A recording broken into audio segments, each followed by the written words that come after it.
Liline ak Tiyaya. Liline c'était yon bel petit qui pat manqué rien. Papal te pi grand nèg nan canton an. C'est li qui te premier moun qui te gen camion dans zone nan pour mener moun aller la ville. Et puis tout, il te propriétaire moulin qui te capable moulin maïs, diri ak pitimi. Liline te belle, coulaline ak soleil. Et puis li te à l'aise. Papal te remel en pile parce que li te seule petite fille papal ak maman et puis tout li te dernier. Liline te gen yon paquet belle robe ak jouet. Et pourtant, qu'elle pas jam content vrai. Nan voisinage la te gen yon lot ti petit yo te rele Tiyaya. Situation parent pas trop bon. C'était moun qui t'a bat de l'eau pour faire bain. Mais yo te kon dégager yo, Jean yo konnen pour occuper des ti filles ak à trois ti garçons. Bon Dieu te fait yo cadeau. Comme ça, yon jou, Tiyaya pral nan de l'eau et puis l'a chanté. Pendant li tap passé devant kay côté Liline rete ya, li te tande yon voix qui te relèl. Sit, sit. Ça te étonné parce que moun qui t'a vive dans la kousa pas de jam nan pran contact ak l'autre moun yo. Tiyaya casse tête, tourné pour li ouais qui laisse qui t'a relèl là.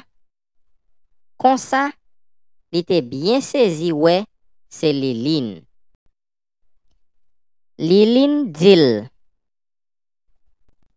Bonjour, comment vous allez? Moi relé Tiyaya. Comment fait moi ouais ou toujours à chanter les ou passer par de l'eau? C'est parce que papa m'a toujours dit, les yon moun chanter, il gen plus force parce que dans chanter la chanter ya, c'est couler nam li qui paraît. À la belle parole ou connaît papa? Est-ce que ou pas ta aimé vin zamim? Moi pas ouais un problème dans ça. Puisque papa m'a toujours dit, si tout le monde dans la société a te marre l'ombrit yo ensemble, nous tap viv pi bien. Eh bien ma chère, gen les papa ou se yon save? c'est comme ça, deux ti mesdames yo te vin zami. Depuis le ça, yo pas ka passer yon jou sans yo pa parler. Papa ti moun yo pat wè sa mal. Tous les deux te gen bon comprendre. Yo te d'accord ak zami tay sa qui tap grandi entre deux ti moun yo.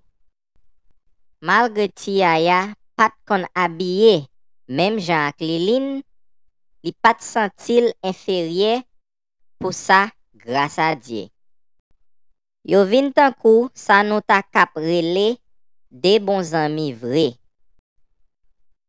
Amitié ça te tellement vin grand, même parents ti moun yo vin bons amis tout. Papa Liline te apprécié Tiyaya en pile.